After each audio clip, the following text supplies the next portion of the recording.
why, despite having such a soft corner and goodwill towards Afghan Taliban spanning more than 2.5 decades, Pakistan is suffering from the worst episode of terrorism from Afghan territory in the last 4 years. The Afghan Pashtuns are by DNA, they are ethnic supremacists. What that means is that they believe that Afghanistan has to be controlled by Pashtuns and at the cost of other minorities. Any government in Kabul had against Pakistan was to whip this dead horse, the Durand line. We don't believe in Durand line, so that the half of Pakistan belonged to Afghanistan as per their logic 100 years ago. If Pakistan and Afghan trade ties are downgraded, do you think any other neighbor of Afghanistan can offer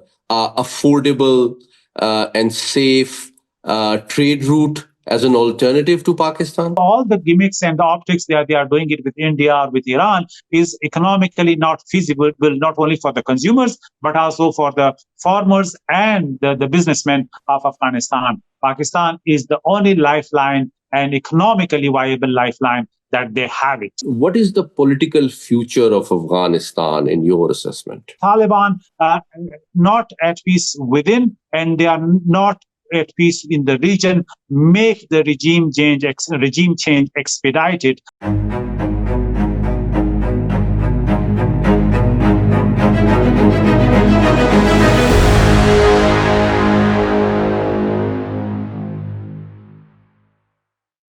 Viewers, very warm welcome to another episode of V News English program Perspectives, in which we bring before you the most insightful perspectives from the leading strategic thinkers who have an extensive command over some of the most important issues that affect the wealth, the security, and stability of the world. So today, we are joined by a leading expert of Afghan affairs, a former minister of Balochistan government, Mr. John Achakzai, who has a very bold and original perspective about what is going on in Afghanistan right now. And he'll help us understand its causes, its consequences, as well as the future prospects. So thank you so much for joining us today, Mr. Achakzai. Thank you very much for having me. It's my honor. So let me start off by asking, without any ado, that why, despite having such a soft corner and goodwill towards Afghan Taliban spanning more than 2.5 decades, Pakistan is suffering from the worst episode of terrorism from Afghan territory in the last 4 years? The hindsight analysis are very easy, and I'm picking on this luxury to go through our policy challenges that have been witnessed during what you said last 4.5 years. Over the decades, Pakistan has consistently supported those Pashtun groups, whether they were the Islamists or the secularists, who were somehow influencing governments in Kabul, right from Achakzai to Afghani to now the Taliban.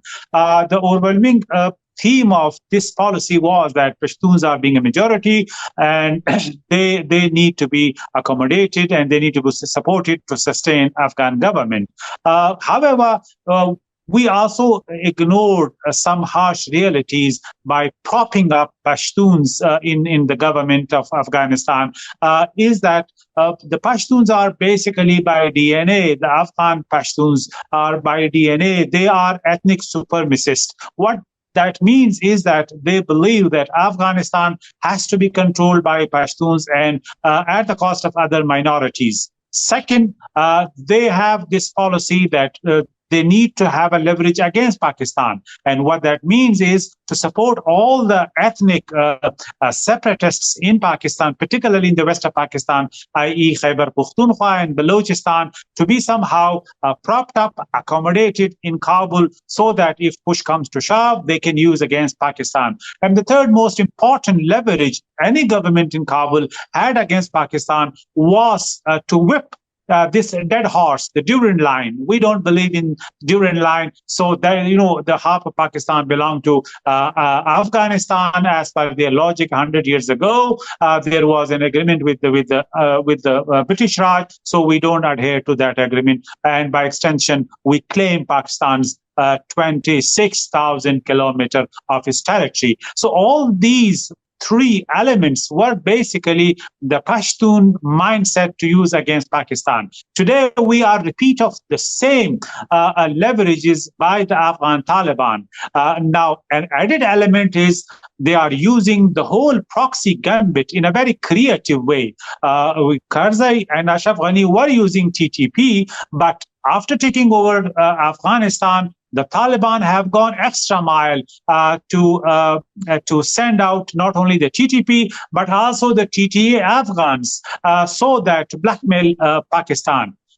This is why we have this problem with the Taliban. We believe that by supporting them in 2021, they will be kind to Pakistan. They will accept Pakistan's legitimate concerns and interests in Afghanistan. However, unfortunately, that dream has gone sour. And today, but let me interrupt you. Let me interrupt you briefly, Mr. Achakzai, to explain this very important point further. This Pakistani expectation from Afghan Taliban that once they come to power, they will be sensitive to our regional and national security interests. This was a hope, or there was a deal? Well, I mean, there was a hope. There was no leverage that if in case this dream gone sour, what Pakistan would do in that eventuality. Remember, any nation state that want to develop a balance and expectations within its region and with its neighbors, it has both the dream and the expectation, and also the leverages versus, so that if their concerns are not addressed, so they can go for the fallback option, that is some sort of leverage, whether it's kinetic or non-kinetic. This is why we did not figure out over this course of period that how we would deal with the Taliban if they cross our red lines. This is why the disillusionment and the disappointment has set in our strategic community and policy making, that we didn't thought out that if they did not accept what we were expected, then how we will deal it. Here we are today discussing how best is the course to deal with the Taliban, who are as recalcitrant, adamant, provocative as you can think of any non-Taliban government in Kabul. But let me ask you point blank.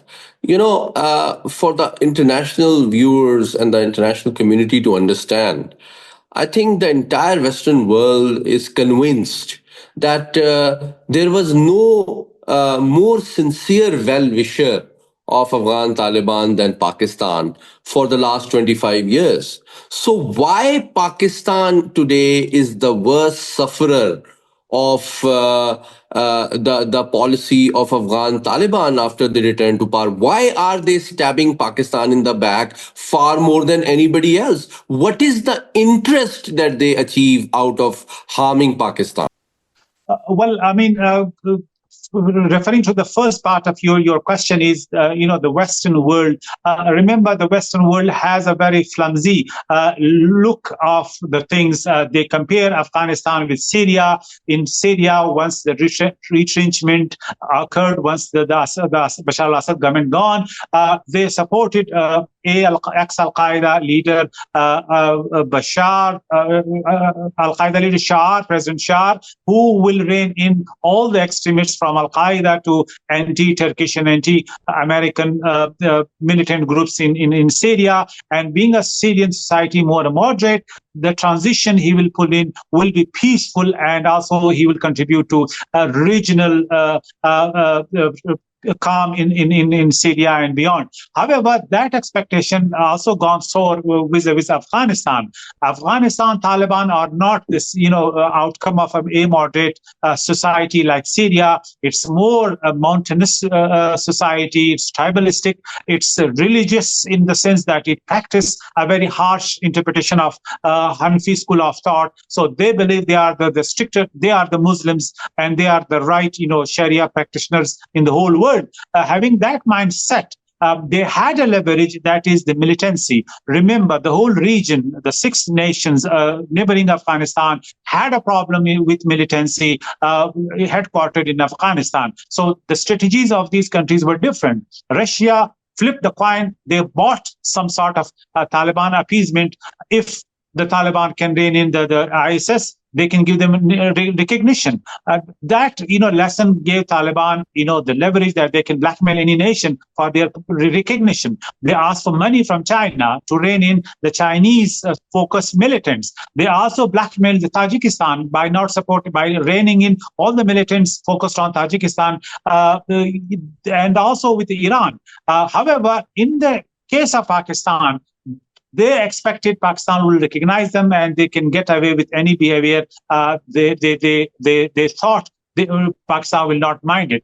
This is why when they came in, they immediately launched the proxy game, shifting the conflict of geography to Pakistan, i.e. KP and Balochistan. But beyond that, their leverage was diplomatic pressure on Pakistan. You have seen in Doha, you have seen in Turkey, their main recognition was, if you need a fatwa, recognize us. If you want to rein in the Taliban leadership, recognize us. Give us, the diplomatic legitimacy. So that is the tactic they were using it against the Taliban. And the second most argument is they believe that if they go against the interests of China, there will be a huge backlash. If they go against the Iranian government, there is going to be a huge backlash. But they believe that Pakistan is a soft touch, so they can get away with this proxy, expediting their efforts of destabilizing the Pakistani West. Western part of Pakistan, and they can get away with. This was the second main reason that the Taliban are doing what they are doing it, and that is to the disappointment of Pakistan and Islamabad. I think this last part is very important that you mentioned, and I want you to briefly explain it further. Why do you think that Afghan Taliban believed that supporting TTP or facilitating it against Pakistan in Pashtun belt would be a less risky option than using terrorism as an instrument of policy against Tajikistan or China or Iran? Why do you think they can get away with it against Pakistan? Because they already put in place all the levers that were being used to their advantages. What I mean is they had the infrastructure. They had more than 80,000, spy network in around Fatah. They held an influence operation in the same region, the Waziristan region, which is next door to Afghanistan's Paktika region, where they can cross over the border, and that gave them the strategic depth to push through all these tashkils and militants across the border in daylight or sometime in the middle of night. The third most important thing is they also had this leverage of the Pashtun the Afghan population, particularly across Pakistan, where they could mount any operation, not only kinetic but also influence operation, by using the Afghan refugees in terms of terrorism, in terms of drug racket being run, and the smuggling network that Afghan Taliban controlled. So these 4 or 5 levers gave them this confidence that since we have defeated NATO, Pakistan cannot come back after us. So this is why below the threshold, we should use all these levers against Pakistan without crossing the threshold that Pakistan may retaliate. This is why their reading was they can get away with, because they thought that Ashraf Ghani got away with some sort of levers being used at a certain level. So was Karzai government. This is why they will repeat it, but with more vigor. You know very well that recently Iran also sent back hundreds of thousands of Afghan refugees back home. And there was serious concern in Tehran after the Israel Iran war that a number of Afghan refugees were involved in spying on behalf of Israeli intelligence agencies and facilitating their attacks against their installations. Um but why do you think the Afghans have not retaliated harshly against Iran? And Iran continues to offer an opportunity for mediation between Pakistan and Afghanistan. And I recall a very senior official of their National Security Council is visiting Pakistan shortly. The behavior of Iran has been very harsh towards Taliban whenever Taliban cross their red lines. They still remember, the Taliban 101 when they killed 11 Iranian diplomats in Mazar Sharif. Iranian troops were moved in along the border. Then, secondly, they also again threatened them that if their interests were undermined, i.e., by sending militants, they will go after Taliban. And then the western part of Afghanistan, from Herat and then to Kabul, is very much strategically controlled in a way by the Iranian influence. So they have a huge ingress into Afghanistan, and Taliban cannot be in charge if the proxy warfare were launched by Iran, because Iran has this vast network, not only in Afghanistan, but the whole region, that they can impose cost on any country, in any entity. So is the Taliban. This is why they are afraid. They are very much fearful of the Iranian backlash. But Pakistan has never played by proxy or used any regional deterrence in terms of proxy imposing costs. This is why they think that they are far better in proxy game than Pakistan, and they can get away with this behavior. So the Iranian case and case study and template is very much different from what they believe and read of the Pakistani template. This is why they are soft on Iran, but they are harsh on Pakistan.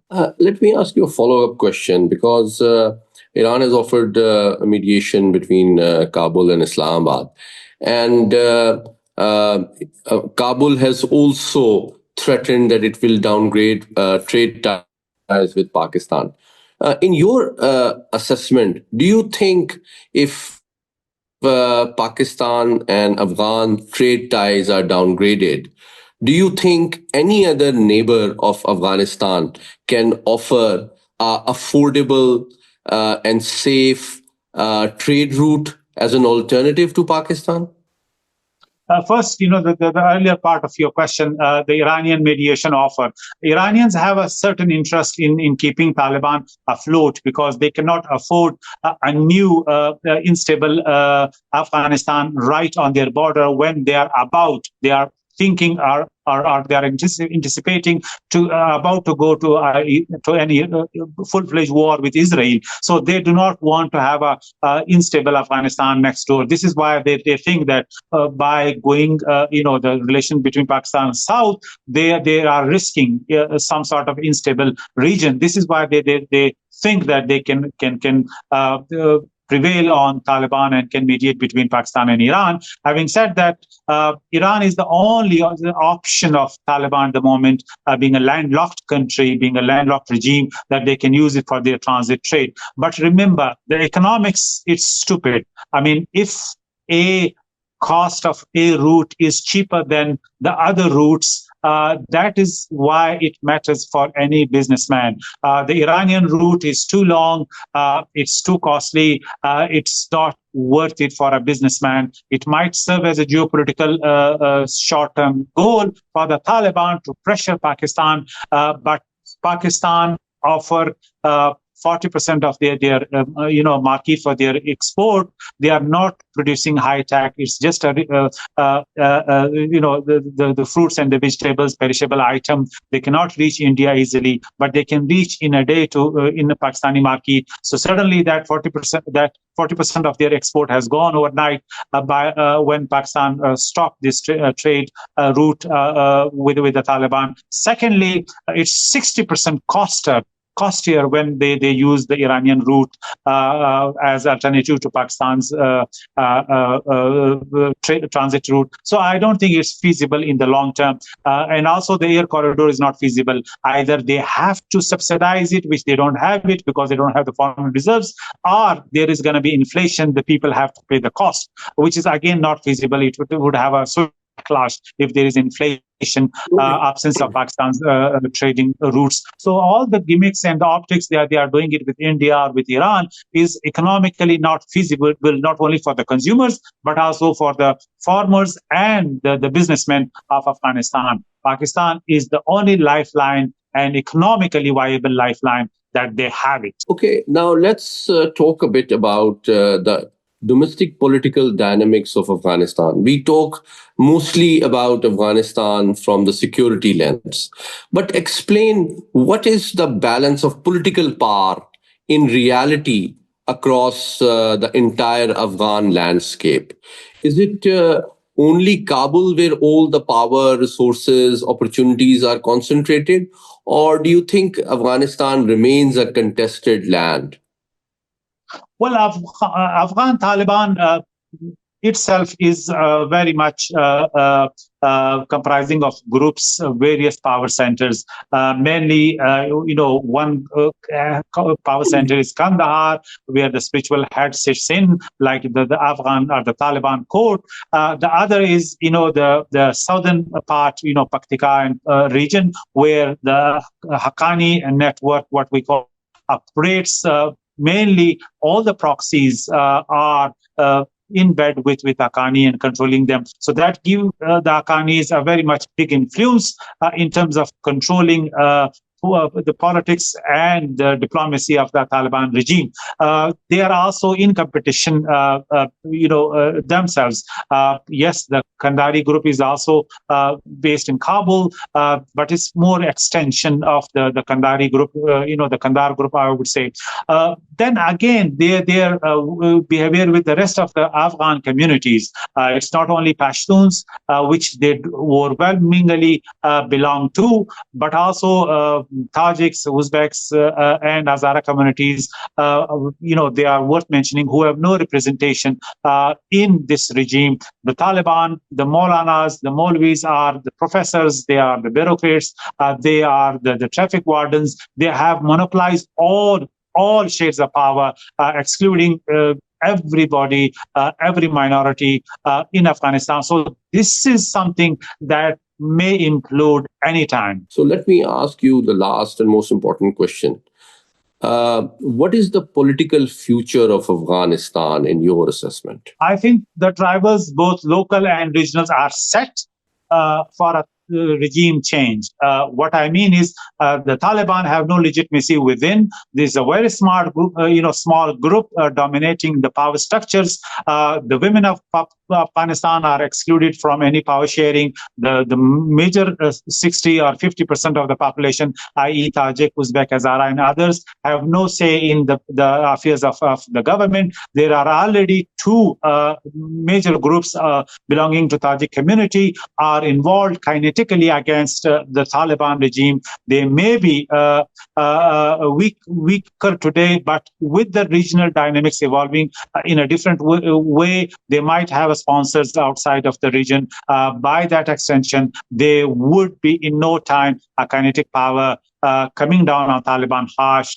from the northern region, where Taliban have no whatever clout or support among the population, and also since they have a very much a rupture in relation with Pakistan this time will not allow them a fallback option. If their formations withdraw from the north, they cannot fall back to Pashtun areas of Pakistan. They would have no sanctuary here. This is why they'll be sandwiched between Pakistan and the northern region, where you would see a kinetic strong presence in the making by the northern, groups, particularly belonging to Tajik community, i.e., the General Zia and also Ahmad Masood, the son of late Ahmad Shah Masood. These are the two major groups who are leading the resistance and are also involved in some sort of kinetic operations. So I think Taliban not at peace within, and they are not at peace in the region, make the regime change expedited. This is why I don't see that the investment by the Western world or the regional countries would evaporate once these fault lines exacerbates. Mr. Achakzai, thank you so much for joining us today to help us better understand the complex and critical realities of Afghanistan. Thank you so much for joining us.